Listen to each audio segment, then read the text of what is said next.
Advaitam Krishna Chaitanya Devam Shri Radha Krishna Padam Sahagana Lalita Shri Vishakanvitam Shra Om Tat Sat.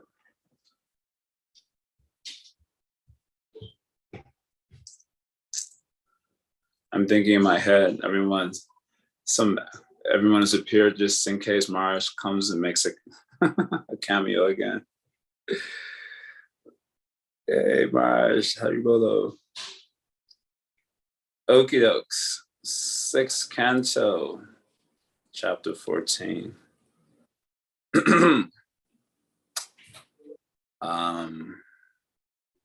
Yesterday, I'm in my room, so it's not going to happen this time. Well, nothing's impossible, but it's not likely to happen this time. So yesterday, in the first passage of the chapter, Parikshit Maharaj has asked a question, seeing the extraordinary devotion of Vrishasura, who is, Rajas Tamasa Bhavasya, who has the Swabhava or nature informed by Rajas and Tamas, and therefore is by nature extremely sinful. He exhibited extraordinary bhakti, which is not even seen in those who have pure antakarnas, such as the devatas and the sages. They're not informed by Rajas and Tamas, they're informed by Sattva, and they have no impurities, so to speak.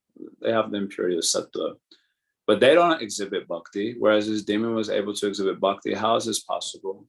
He gives a gradation of living entities to show the extraordinary rarity of bhakti, even amongst those who are jiva muktas, even those who are freed from the influences of Maya. They don't exhibit bhakti. Like Shukadeva Goswami, he also didn't exhibit bhakti, even though he had no Maya. So bhakti is extremely rare. Sudurlabha, as Srila Goswami has informed us. That's one of the 6 characteristics of bhakti, is that it's sudurlabha. Labha means attainment, and durlabha means very difficult to attain. And sudurlabha, extremely difficult to obtain. Hardly anyone is getting this bhakti. Krishna says, not Krishna, this is Krishna to Yudhishthira, that he says, for those who worship me, I very easily give mukti, but I hardly ever give bhakti. So this bhakti very rare to attain, and yet it was exhibited by Vitrasura. So how this is possible? We said that the main points of the passage is that bhakti is nirguna, so it is not sattva-guna, rajaguna, or tamaguna. It is nirguna, beyond the gunas of nature. That, like the Lord, it is independent, and therefore it can manifest anywhere, including in the psyches of those who are extremely contaminated. And that the sort of bhakti that manifests in the psyches of the souls in this world depends on the type of sadhu sangha that they get. And this will be demonstrated in the story of Chittaketu. So these 3 points we got from yesterday's passage. That's summary. So starting with verse number 8, the story begins. We're not looking at so much of the Sanskrit verses here. It's just a story being unfolded here and some important general points. A side part, I also have to do a shorter class today because there's still quite a few guests floating around New York, and we're still tending to some of them.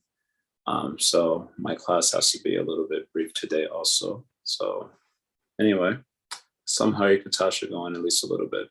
So we're going to start with verse 8, the story unfolding to answer the question. So Sri Sudha Goswami said, after hearing Maharaj Parikshit's very intelligent question, Shukadeva Goswami, the most powerful sage, began answering his disciple with great affection. Sri Shukadeva Goswami said, O king, I shall speak to you the same history I have heard from the mouths of Vyasadeva, Narada, and Devala. Please listen with attention. O King Parikshit, in the province of Shurasena, there was a king named Chitraketu who ruled the entire earth. During his reign, the earth produced all the necessities for life. This Chitraketu had 10 million wives. But although he was capable of producing children, he did not receive a child from any of them. By chance, all the wives were barren. Okay, so a comment has to be told about the 10 million wives. Was this literal or is this poetry? So it is mentioned that some shastras teach like a king ruling over its citizens. Some shastras teach like a bosom friend, and some shastras teach like a lover. Yes, these are the three ways in which shastras give me teachings to the souls in this world. So when shastra is giving vidhi, you should do this, you should do that. These are called the vidhis. So that is shastra teaching like a king. When shastra tells stories with sort of moral lessons and so on to be derived from, or other important principles. For example, the topic of Manvantara. That is one of the 10 topics of Srimad Bhagavatam. And Shukadeva Goswami says, Sadharma Mantara Parena. I forget the Sanskrit. I'm a little tired and rusty. I was at a Sachinanda program, a Mars program, until 11 o'clock last night. And I went to sleep at midnight, and like close to midnight. I got up at 3:30. So I'm a little, please forgive me. My articulations are going to be a little rusty here. Any case, Mantarena Chasad Dharma. So one of the 10 topics is the ruling period of a Manu. And the purpose of the topic is to teach Sadharma. And the way that the Puranas do it is through stories. So this is like Shastra teaching like a bosom friend. Then some Shastras teach like a lover. So this is poetry. You'll find, this is called Kavya. You'll find it throughout the Srimad Bhagavatam, but especially in the 10th canto, where in Kavya, there's a lot of implied meanings. So a lover doesn't say anything directly. It is considered inappropriate for a lover to say directly, I love you. That is not how it goes on. Of course, in Asia Kali, we need all sorts of affirmations that are super clear and black and white and direct, but it's considered improper. So you'll see in Krishna Lila, not so much they say like that, but through implied meanings, the love is indicated. So this is poetry. This is Shastra teaching like a lover. So Srimad Bhagavatam, this is a statement of Jiva Goswami. He's quoting it from somewhere. He says, Srimad Bhagavatam teaches like all three. So in Srimad Bhagavatam, you will find vidhi. In Srimad Bhagavatam, you will find stories, which is like a bosom friend. And in Srimad Bhagavatam, you'll find poetry, which is teaching like a lover, which means there are implied meanings. So here in the case of Chitraketu having 10 million wives, even if he had a marriage every day, it'll still take like literally, I don't know, I saw the numbers, it's like over 27,000 years to get married to 10 men. Like, it's like a lot. If he like married like 3 or 4 of them a day, And here it says, although he was capable of producing children, he did not receive a child from any of them. So that means he had to, do the deed 10 million times. So this will be, if you start thinking literally, you'll become quite bewildered by this statement and you'll become lost. So here, this is indicated, that what's being indicated here, Shastra is teaching like a lover here. In other words, it's using poetry to give a lot of implied meanings about the nature of Chitraketu. The 10 million wives here represents desires. On Chitraketu, the 10 million wives represents desires. Specifically, the strength of his desire to produce a child, as we'll see in just a second. The word Chitra also means like photo. And just as the mind is containing many photos, and it's called as the Karmashaya. Karmashaya means the storehouse of samskaras. It's called Karmashaya, the storehouse of samskara. They're like keeping the photos or images. So Chitra here also can refer to the Chitta Vrittis and the strength of the Chitta Vrittis to fulfill this particular desire to have a child. And the wives represent the means through which he's going to fulfill his desires. So here he is a king, he's ruler of earth. He has lots of opulences, and he has the means to fulfill a lot of his desires. But even in his attempt to fulfill this one desire, he was frustrated. So here, what wants to be indicated is the nature of material desire. The nature of material desire is that it is frustrating. Kutra shisha shruti sukha mikrachishni rupa. You know, I like to quote this verse from Pralastuti.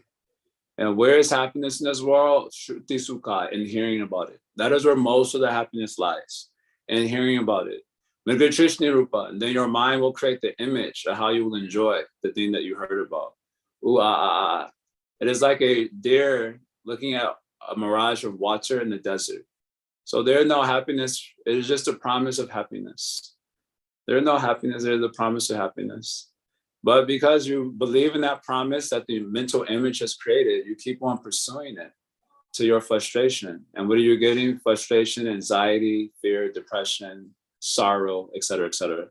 So this is all being indicated here by Triptiketu having 10 million wives. He has strength of desire. He could not give up this desire also. And he pursued the desire. The wives represent the means by which he thought he could fulfill his desire. And still, what did he get by all of that? He got only frustration.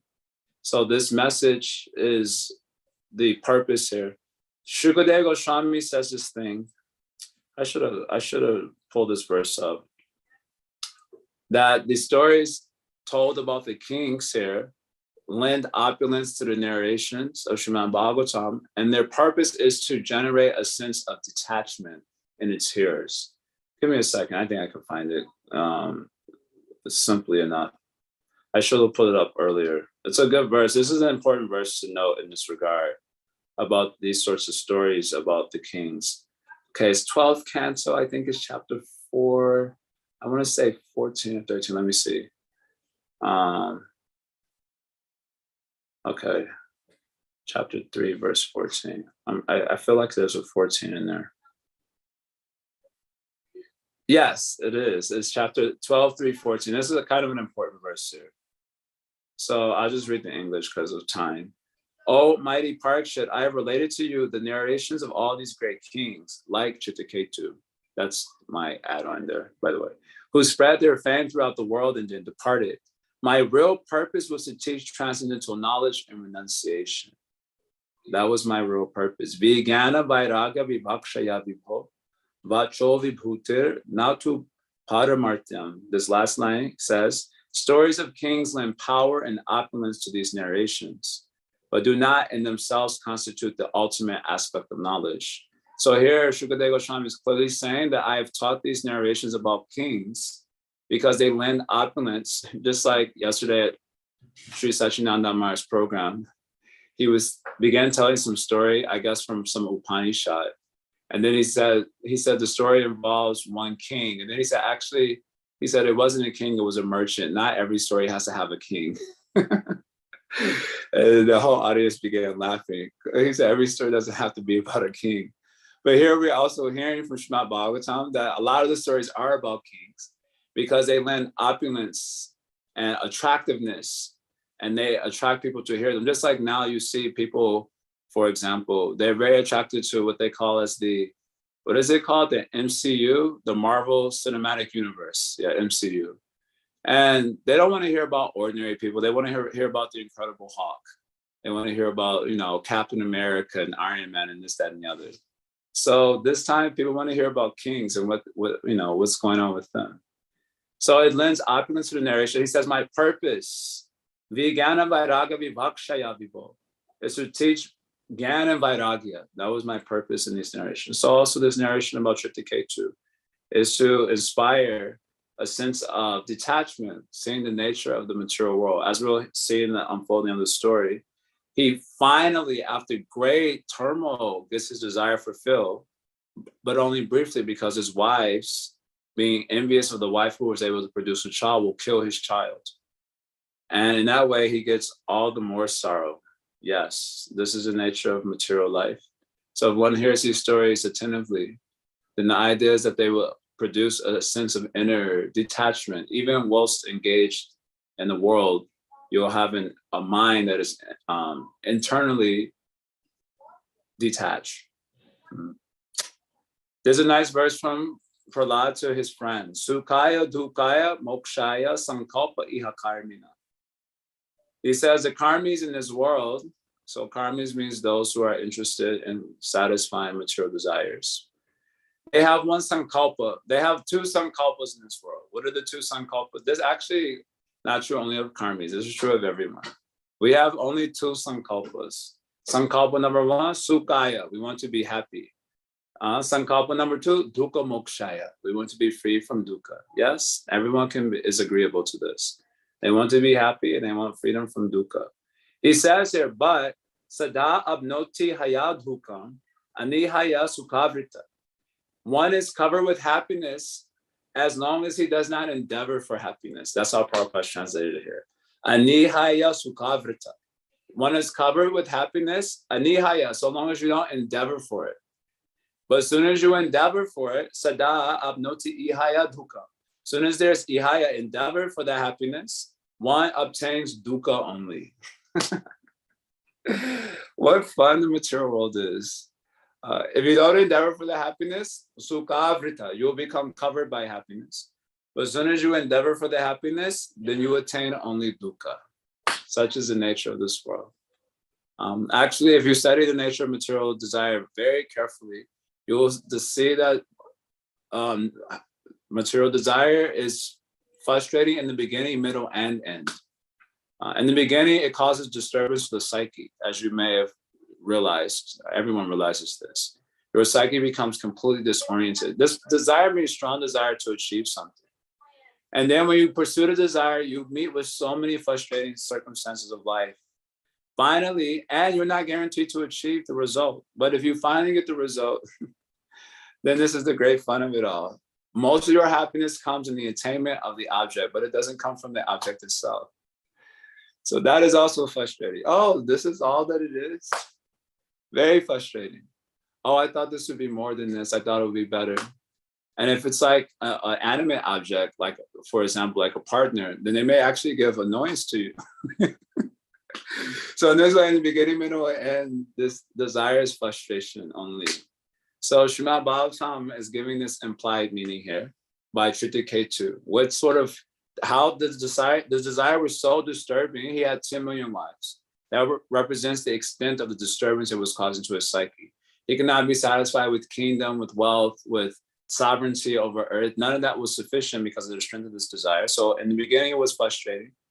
Finally, he gets the desire fulfilled after much frustration. And then this envious thing happens and he's plunged into sorrow. Such is the nature of happiness. So all these implied meanings are indicated by calling him as Tritaketu, who had 10 million wives. So this was an important comment to elaborate on. I'm going to finish the passage here. Tritaketu, the husband of these millions of wives, was endowed with a beautiful form, magnanimity, and youth. So he was well endowed. He was born in a high family. He had a complete education, and he was wealthy and opulent. So this is by Kaimutya Nyaya. If such a person could not be happy, then what to speak of you? You don't have all these characteristics. Okay, maybe you think you have a beautiful form, but maybe you're not magnanimous. Maybe you're old, like I'm getting old. Maybe you're dumb, dull, you're not born in a high family. So if such a person with all the characteristics cannot be happy, then what to speak of you? This Kaimutya Nyaya is being indicated here. Nevertheless, in spite of being endowed with all these assets, he was full of anxiety because he did not have a son. That was his particular desire. His queens all had beautiful faces and attractive eyes, yet neither his opulences, his hundreds and thousands of queens, nor the lands of which he was the supreme proprietor were sources of happiness for him. Once upon a time, when the powerful sage named Angira was traveling all over the universe without engagement, by his sweet will, he came to the place of King Tritaketu.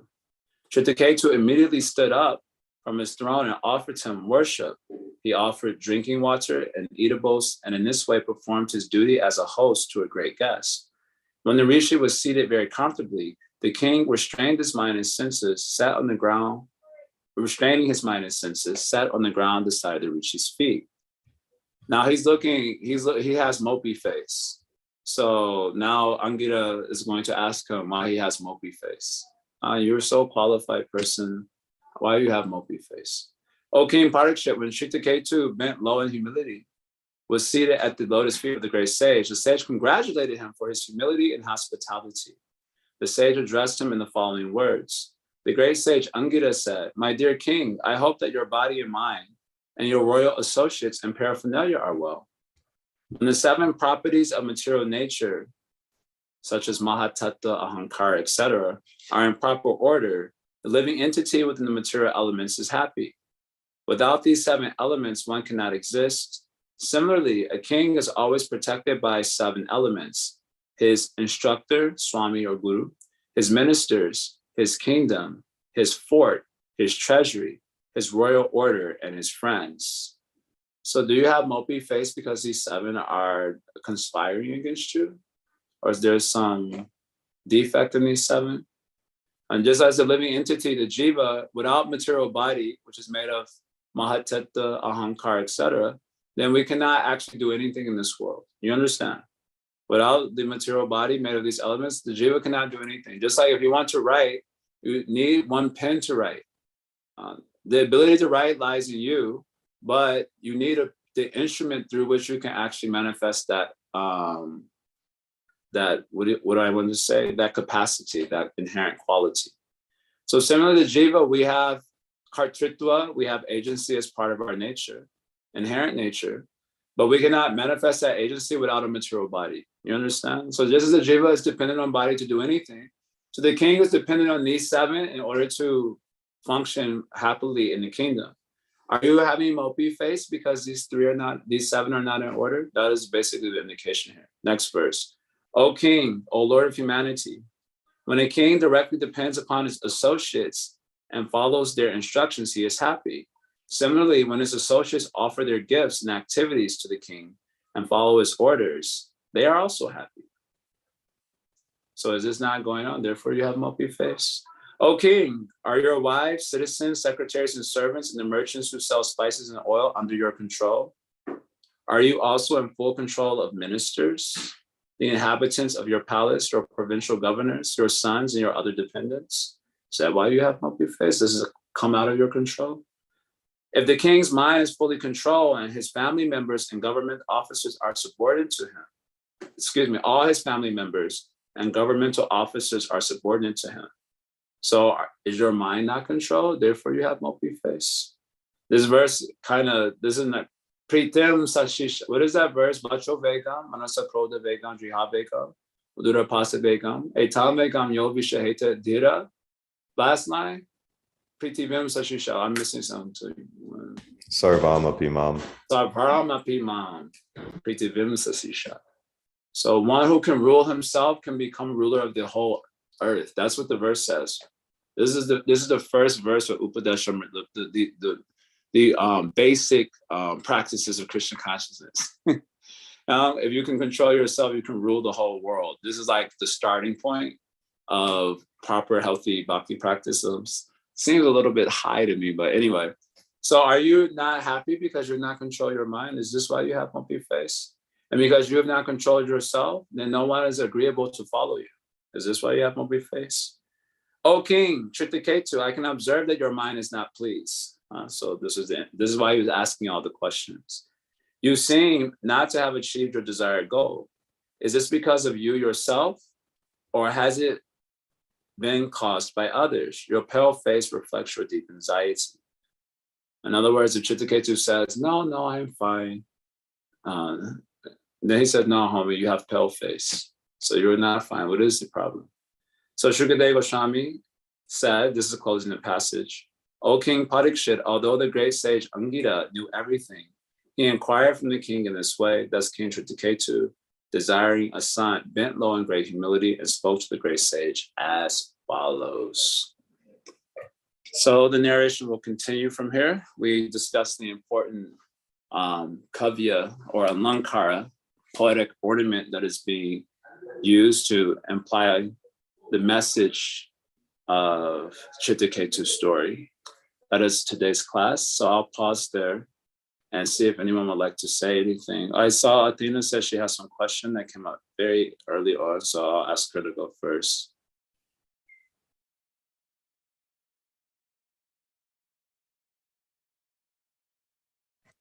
Hare Krishna, Dandavat Pranams. So I have a few questions. Just to clarify. So in the beginning, you had said that bhakti is extremely rare.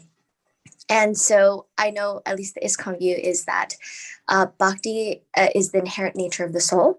But I just want to check from the Anadi point of view, then it's not the inherent nature of the soul, but is it the potential that every single soul has the potential for bhakti, or is that's not the case and that's simply bestowed upon by mercy? That's how I understand it. Obviously, every soul has the potential for bhakti, every soul. And suffering, essentially, what is suffering? Suffering essentially is an unactualized potential. That is what suffering is. Even in the material sphere, forget the devotional sphere or spiritual sphere, even in the material domain, suffering is basically unactualized potential.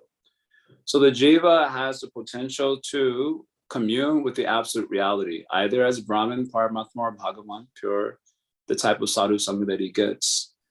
And if that potential remains unactualized, then the consequence of the unactualized potential is he continues to suffer and samsara, grabbed by Maya, being kicked here and there all over the universe, life after life. So yeah, so all jivas have potential for bhakti, but that potential is actualized by something that is already actual.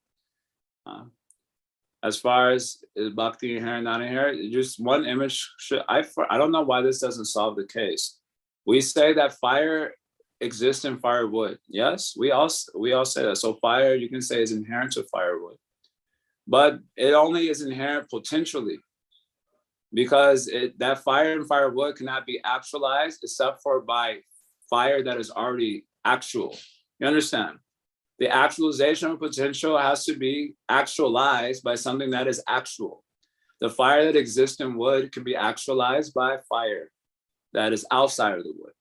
So our potential for bhakti is actualized by a bhakta or by bhakti itself, usually coming in the form of bhakta. This is my basic understanding. Everything resolved. Thank you. And on that note, then the example of a baby having the potential or to walk, or that it eventually will, is not a good example, because that is probably more of an analogy for the ISKCON view that that potential is already in there, it just hasn't manifested. I wouldn't say it's not a good example. He has the potential. I'm just thinking about how does he actualize that potential. So he still has to actualize the potential by the assistance of something outside of himself, right? The baby needs help, exactly. So I think that analogy is okay also.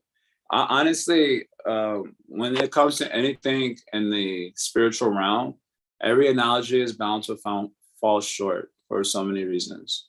But I think the baby analogy could work also, because that potential is actualized by the assistance of parents and so on, something that is already actual. Thank you. And then, so my next question. Although I prefer the fire one more, Prabhupada uses his fire one and firewood one also, and I like that one a little bit better. Thank you so much. So my next question is somewhat related, I guess, the nature of the soul, but related to desires, as you talked about for K2. So I had heard a senior devotee once said that, I'm trying to use the right words, I'm trying to remember properly, but in one sense, we do know that the soul is Satchin Ananda. And for the Ananda aspect, the way that it's manifest or is that we have unlimited desires. And because the nature of the soul is Ananda. So that made me then question, because at least our view in Bhakti is that we don't become desireless, right? We have, say, in this conditioned state, we have material desires. We therefore just want to spiritualize them so that we have spiritual desires. So there's not so much talk about desirelessness as in, say, in Buddhism, right? You want to be completely desireless. But then that was my question, which is I guess, do you agree that desires are a manifestation of the ananda aspect? And if it is, then it's actually literally impossible then, say, in Buddhism for the soul to be completely desireless, because it's just the inherent nature of the soul. Can you clarify that? Yeah, this is a lot. Well, let's start here. So the ananda aspect of the jiva, as far as I understand, this is according to Jiva Goswami and Paramatma Sundarbha. He says the ananda aspect means dukkha pratiyogitva. So this word pratiyogi, this is like a Nayika term, which means like the enemy, pratiyogi, like the enemy or the opposite of the word that is attached to. So like dukkha, so in this context, dukkha pratiyogitva means the opposite of dukkha.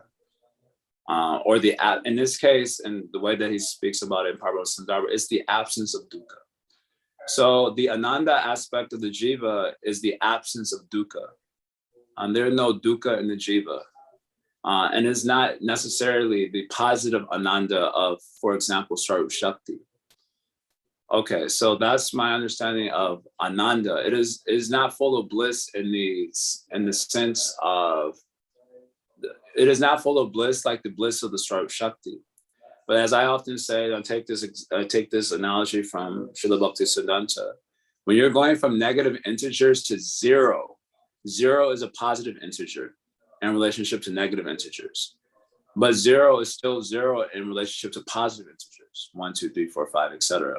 So we're experiencing in the material world, due to our identification with the mic products, we're experiencing negative integers, so to speak. But the soul's nature is dukkha pratiyogitva. It is the absence of dukkha. It's like the zero mark.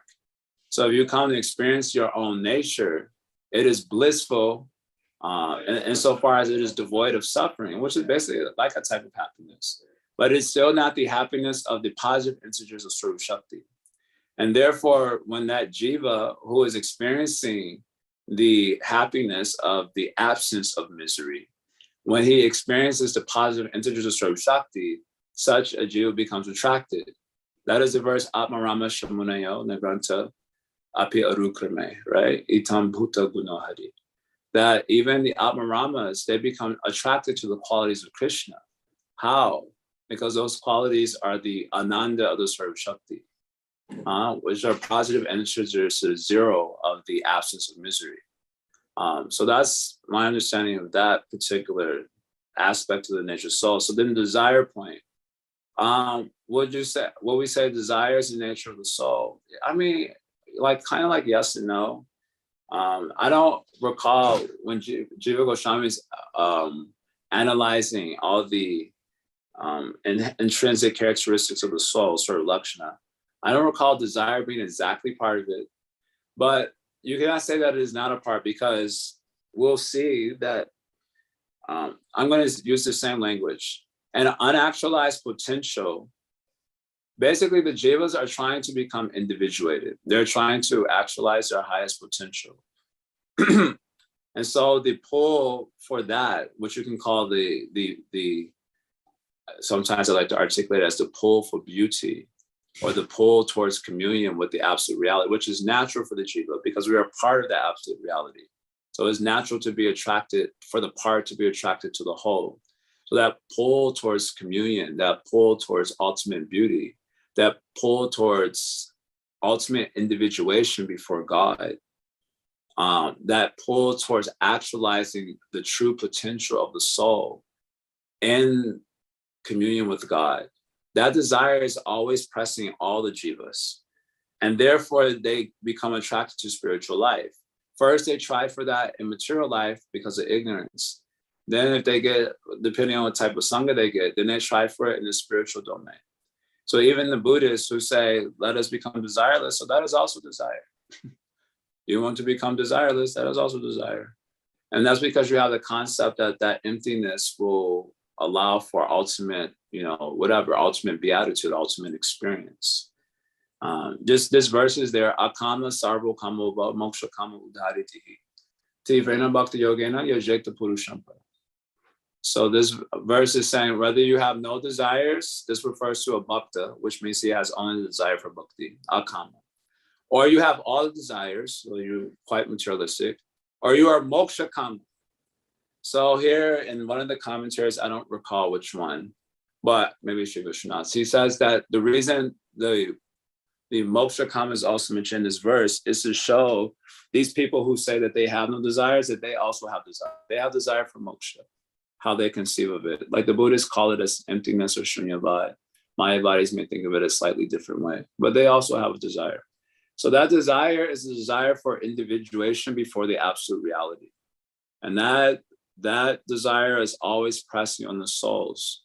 And therefore we keep moving around. So there's this nice verse. I have to learn this verse because it's kind of an important verse from the Upanishads, Taittiriya Upanishad. It says, if the Lord was not blissful, and the Lord is all pervading, if he was not blissful, then the jivas would not do anything. In other words, it is the desire for ananda, basically, beauty, bliss, ultimate beatitude, whatever language you want to use. It is that desire that causes living entities to move around.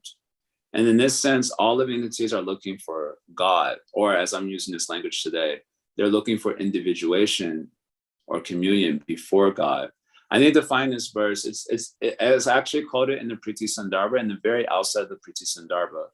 And it's a pretty important verse. So I would say that is part of the nature of the soul, the desire for communion or individuation before God, however the jivas conceive of that, which will be according to the sangha that they give. So that is certainly part of the nature of the soul. When we're in ignorance, we try to do it with nature itself. And if we get a little bit of knowledge, then we will try for it in the spiritual domain in various ways. That's going to be my answer to that, as best I can do with that one for right now, at least. Thank you so much. And as then just a quick follow-up.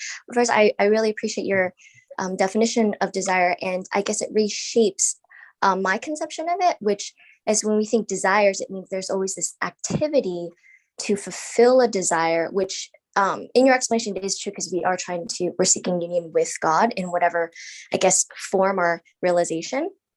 But initially I was thinking, when one joins the Brahma Jyoti, there's this concept that there are no more desires because the jiva is just quote unquote inactive. So there are no more desires. But what you're saying is, in one sense, that because desires, the definition, a desire can even exist in the Brahma Jyoti when there is no activity, because desire of the soul is to be individualized and also with God, and that desire is being fulfilled. So I would say, Brahman is also God only, right? It is a type of communion with God. It is a communion that is shunned by bhaktas because it is devoid of the sevananda possible in relationship to Bhagavan. But for Gaudiya Vaishnavas, Brahman is nothing but Krishna only. It is not that there's the Brahman and then Krishna. No, Brahman is the indeterminate perception of Krishna. Just like you may have an indeterminate perception of your phone in darkness, so you don't see the qualities of the phone, but it's there. You're looking at it, but you don't really see its qualities, so to speak. So Brahman is the indeterminate perception of Krishna. It is a type of communion. So that is even that communion is where the soul rests. It's resting in God, forevermore. Even that Brahman, in other words, the potential of individuation before God has been actualized in relationship to Brahman. And so souls rest there in Brahman. They're not disturbed anymore because they're finding final rest. Of course, Vaishnavas, we say they find final rest, like death, suicide. We're a little bit heavy and not so considerate or amenable to that concept, but they are also resting there in God only. That is accepted. But I guess what I mean is then that desire continues to persist, and that desire is communion with God. So desire does exist in Brahma Jyoti. I mean, I guess how you want to define it, but maybe we can go to Brahman and ask them, hey, is your desire persisting? But what I'm saying is that desire persists insofar as a potential is unactualized. And once the potential is actualized, then the desire comes to rest. That's what I'm trying to say. And so those who desire Brahman, then they come to rest in Brahman. Now, the nature of bhakti desires are a little bit different. So we never come to any rest, especially if you're in the Madhurya Lila. They stay up all night doing Rasa Lila and other such romantic pastimes. But even their souls have come to rest in God. And the nature of that rest is that they're restless. So that's a different thing. But I'm saying that once a desire is actualized, then it comes to rest. It comes to peace. So they're desireless in Brahman Jyoti. That's what I'm saying conclusively. Thank you so much. And Siddhari, maybe you had another question. He says earlier, who said that 10 million represents desires? So this is implied meaning that I read. I read this some years ago in an article. But this is, you can, if you don't take it as desire, then you have to get some other explanation. So there are either literal explanation or you have to take it as a alankar, poetic explanation. So that's why we quote it in the beginning of the class. Some Shastra teaches like a king, some Shastra teach like bosom friend, and some Shastra teach like lover. Srimad Bhagavatam is teaching like all three. So we're giving the explanation according to how a lover is teaching. So a lover is not saying anything directly, it is only being implied. So you have to use your intelligence to figure out what is being implied. So this is the implication of this. But if you say, I'm not agreeable to that, okay, then you get some other explanation. Either it is literal, and then you're going to be hard pressed to explain that, the 10 million wives, or this is about Shastra teaching like lover. And so you have to figure out what is the implication. The lover is maybe the lover is just taking a glance. Now, is a glance an arrow or is it an invitation? So that you have to figure out. You understand? And she's not telling you if it is an arrow or if it's an invitation. You have to figure it out. So here, by thinking, by contemplation, some suggestion is given. And with some logic, if it makes sense, it is accepted. Yes, Prabhu. I mean, thank you for sharing. Thank you for giving the explanation. The reason I made the statement because there are in Bhagavatam, there are many places where we find large numbers, and somebody can always resort to this thing that the Bhagavatam is using a poetic alankar. But at the same time, if one is able to provide an explanation, then literal explanation can also be accepted. I'm not saying one or the other; it can be both at the same time. It could be also a poetic way of saying it, and also it is literally possible. So yeah, for this thing, so this this is the reason for parampara, and the need for hearing guru, because then otherwise everyone will say we decided, yeah, this is kavya explanation, but this one is literal. Then someone will give contradiction to that. So for this reason, we're supposed to hear in guru parampara. Otherwise, these sort of confusions definitely come up. Yeah. So the whole purpose of parampara is to try to maintain the sanctity of the meanings. The parampara means the protection of the meanings throughout the movement of time. So I was talking to someone who was asking questions. There were quite a few people in the temple room when I was giving class yesterday. And one woman, devotee, she was sitting in the class. And anyway, we ended up having a discussion about the class. She had several questions about my class yesterday. And in the course of that, I heard this from Prabhupada. So I said, listen, I heard this from Satyaraj Swarup, the Prabhupada disciple. It is not important what Prabhupada said. It's important what Prabhupada meant. But I gave her a reason for that. I said, if you ask this question to 3 different Prabhupada disciples, you will get 3 different meanings. So which meaning is the one that Prabhupada meant? All 3 Prabhupada disciples, they know what Prabhupada said, and we also know what Prabhupada said, but they're giving 3 different meanings. So which meaning should you accept as the one that Prabhupada meant? If 3 different meanings are given, how do you know which one to embrace as the meaning that Prabhupada meant? So it is not important what Prabhupada said, it's important what Prabhupada meant. And the whole purpose of parampara is to protect the meanings throughout the movement of time. As Krishna says in Gita, Sakala Neha Mahata Yoga Nashta Parantapa. With the great passing of time, there is Yoga Nashta. So Yoga Nashta means destruction on the teachings of yoga in the context of karma yoga. But it means destruction of the meanings. You lose the meaning. And as the meaning is lost, then all is lost.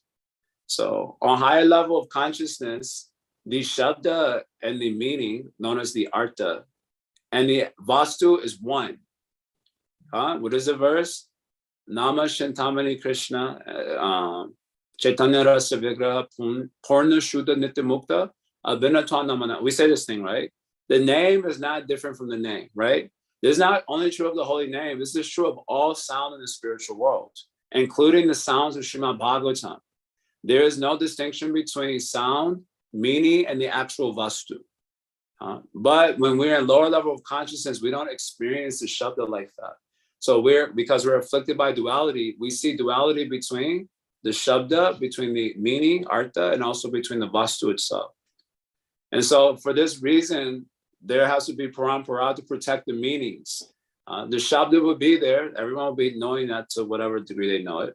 But then the meanings will get distorted because the meaning is the mental image in the mind. And according to the distortions there will be so many distortions. So for this, parampara is required. Otherwise, everyone will give some explanation. It may be logical, and it may be true or it may not be true. So such is the delicate balance, I guess, with this whole thing. May God help us all.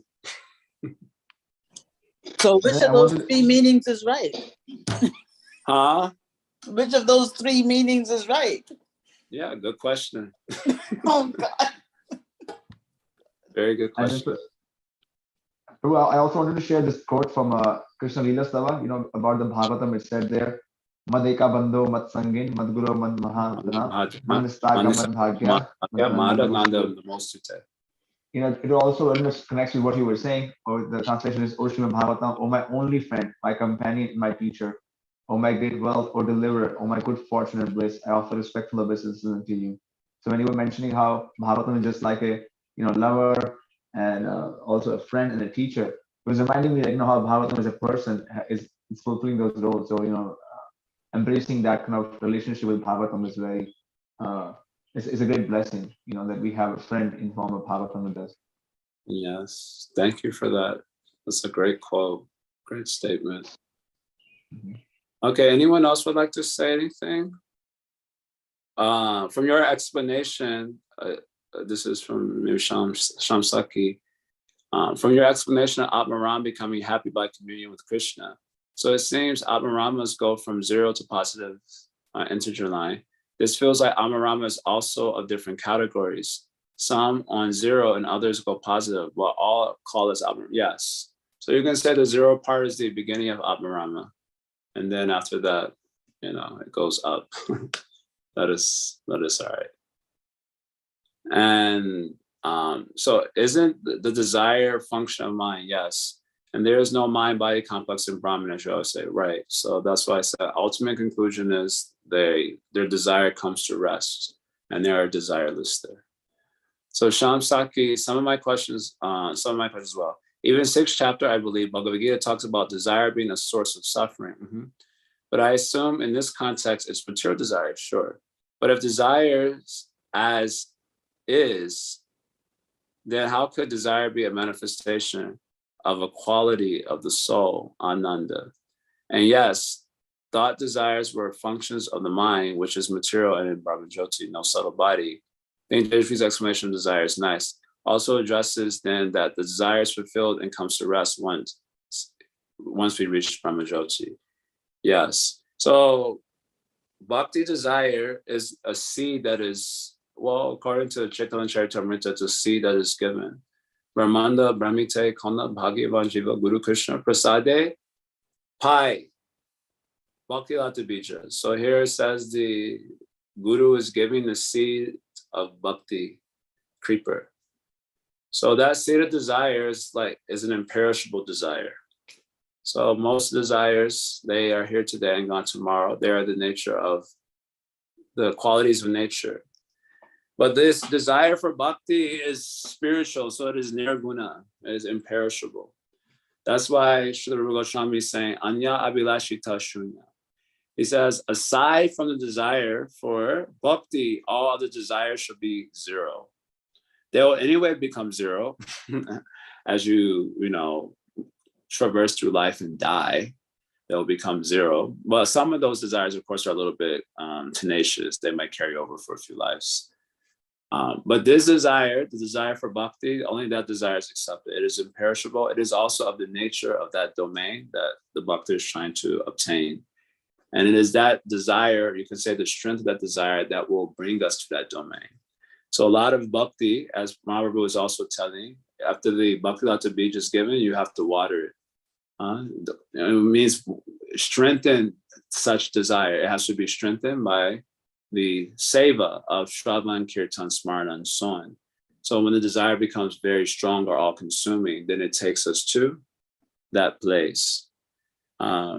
Andrew, there's a saying in ISKCON that became quite popular, mostly as a form of reprimand for those who were like starting to dive into the esoterics a little bit. So they would say this thing: first deserve, then desire. First deserve and desire. So if you asked a question about esoteric Krishna consciousness, then you would get this reply: first deserve, then desire. Those of us who've been around for a minute, we've heard it 100 times. So Andrew Prabhu and protest of these said, okay, first deserve, then desire. But when you deserve desire, he said, when do you deserve? He says, when your desire is strong enough, then you deserve it.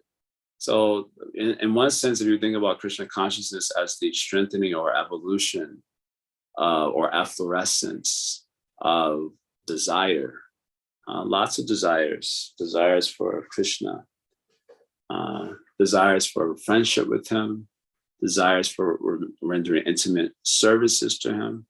These three desires specifically are given by Rupa Goswami in his explanation of Bhav Bhakti, Jiva Goswami and Rupa Goswami's definition of Bhav Bhakti. So that desire is spiritual. Otherwise, other desires are quite mental. And they're here today and gone tomorrow, for the most part, unless they're really strong. Okay, maybe we can pause here. It's 9:30. I had thought I would finish a little earlier, but I definitely have to go now because I'm having a meeting, a Bhakti Center meeting with Kishore, Chandra, and others. So I'll have to pause here for now. Thank you all very much for tolerating me and thank you, dear Prabhu. Considering to come, even though there was no chance of darshan of Srila Radhanath Maharaj this particular morning. But you all have said very kind things in the comment thread. So I commend you. I also thank you for being my guardian angels. Engage me in Hari Katha. Srila Sridhar Maharaj always says, anyone who engages you in Hari Katha is your guardian angel. So this is the easiest way to think about when people hear from you. You don't have to be puffed up. They're actually protecting you. And you have certainly been guardian angels for me for quite some time. I'm indebted to all of you. So we'll stop here for now. Hari Om Tat Sat Srimad Bhagavatam Ki Jai, Srila Prabhupada Ki Jai, Go Premanandi, Hari Hari Bo, Hare Krishna, Hare Ram, Jai Krishna.